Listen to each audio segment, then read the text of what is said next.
Why did Mount Kenya reject Raila Amolo Odinga back in 2022? Ladies and gentlemen, we all know that Uhuru Kenyatta was the kingpin of Mount Kenya. And the support for Raila Amolo Odinga called for automatic support from the Mount Kenya region. But now it happened against his expectations and the expectations of Raila Amolo Odinga and his supporters.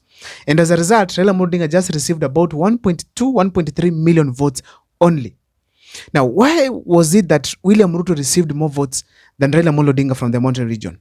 That is going to form the basis of this analysis here today. But before I take you through, please, if this is the first time you're watching my videos, kindly make sure that you subscribe, like, and comment, because that is the best support you can always give this channel. My name is Abel Mokwa.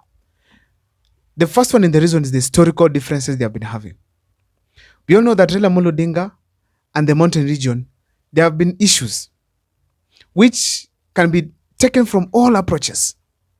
But one of them that I want to talk about here is because they were able to identify Raila Amolo Odinga as a selfish man from before. Something that the rest of the country had not detected. Only recently, until when he joined William Ruto and left the youths dying on the streets. That's when people started saying, oh, Raila Amolo Odinga is selfish, including me actually. So ladies and gentlemen, Raila Amolo Odinga was detected early enough by Mt.Kenya that is selfish. And I've done so many videos to tell you guys how Raila Amolo Odinga is selfish. And you can see that every time he gets into government, there's no benefit that goes to the common man. Let me give you an example, just to clear my point about selfishness. When he joined Uhuru Kenyatta in the form of a handshake, he campaigned against excessive borrowing. But upon reaching there, he started saying, borrowing is okay. It's only that you need to use the amount borrowed well. He was saying this knowing very well that a lot of money has been embezzled, and that was the Kenyans' point that you should not use borrowed money wrongly. After joining government, we expected the cost of living will come down because unga was almost 250 at that time. We expected taxes to be considered.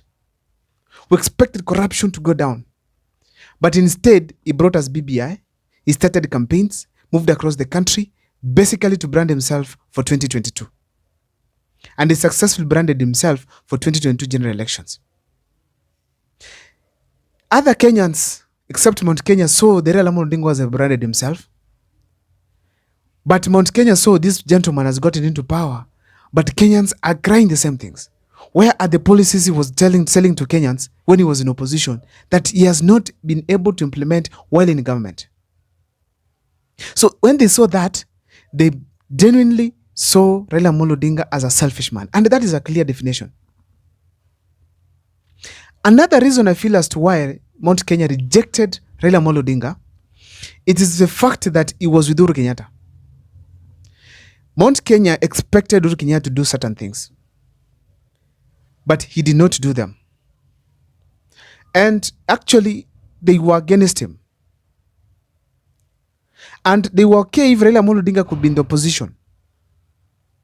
You know, they were having complaints against Uhuru Kenyatta. And these complaints, the moment Raila Amolo Odinga got there, he did not echo the voice of Mount Kenya. At that time, he did not tell them, wait, the people of your region are slowly rejecting you. And the reason is this, and that. No. Raila Amolo Odinga did not echo the voice of Mount Kenya there. Uhuru Kenyatta did not adjust. I remember unga was 250, as I've mentioned. And there were no efforts to bring it down. Kenyans were complaining across the country. We understand there were issues at that time, COVID and stuff. But the fact is there were problems. Raila Amolo Odinga was not able to articulate the issues of opposition in government. Instead, William Ruto took over the opposition. So he was echoing the problems within government. Very well. Raila Amolo Odinga did not assist Uhuru Kenyatta in running the government, the way he has done now in William Ruto, of which they are not getting the results. Instead, he allowed the problems to continue. Now he's coming back to ask for the support, which he did not show well in government with Uhuru Kenyatta. So the problems of Uhuru Kenyatta were wholesomely also attributed to Raila Amolo Odinga, with the help of course, William Ruto. So, ladies and gentlemen, that was also a significant reason as to why Raila Amolo Odinga was not given the votes that he deserved. Another thing, it's the issue to do with age. Raila Amolo Odinga was considered to be old. And honestly speaking, in Kenya, it should be like if someone who retires is 60 years, then the person to be employed should not be 70 and above. Therefore, it was from the just normal understanding that the person to replace Raila Amolo Odinga, Uhuru Kenyatta, was to be younger than him. And the only choice Kenyans had, it was William Ruto. And that's why Mt.Kenya settled on him. Also, to add on that, we have to remember here on this channel today that William Ruto, he was not just a common person. He worked with Moi, worked with Kibaki, worked with Raila Amolo Odinga, worked with Uhuru Kenyatta as a deputy president for 2 terms. That was good experience to convince anyone in this country that he could be a better president.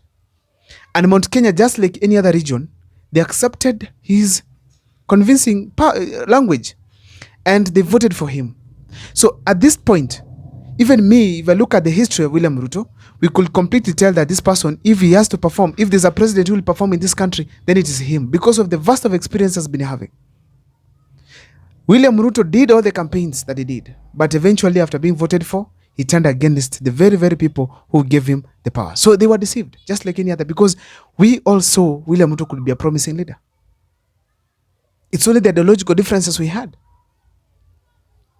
When we go to William Ruto's side again, considering also his manifesto, he had the bottom-up economic model. Raila Amolo Odinga has 6,000 every month. When you compare the two, you realize that the economic model was somehow a long-term and a sustainable way of changing the things, how things are done economically in this country. And it was something that was easy to sell across the country because we realized that people were suffering across. Just like William Ruto is doing demolishing right now for the people who have built here and there, Uhuru Kenyatta also did. So bringing the idea of bottom-up, it could resonate easily with the people of Mt.Kenya because the people who are suffering from demolitions, most of them were these young men and women, the hustlers. So therefore, ladies and gentlemen, we cannot at any point blame the people of Mt.Kenya, but instead accept their point of view as far as voting for William Ruto and not giving Raila Amolo Odinga 100% is concerned. But nevertheless, the efforts they made, and I've done a video on this, by giving Raila Amolo Odinga 1.3 million votes was enough to take Raila Amolo Odinga to status. It's only that he did not play his cards as expected. My name is Abel Mukwa. I don't know what's your take. Please let me see in the comment section.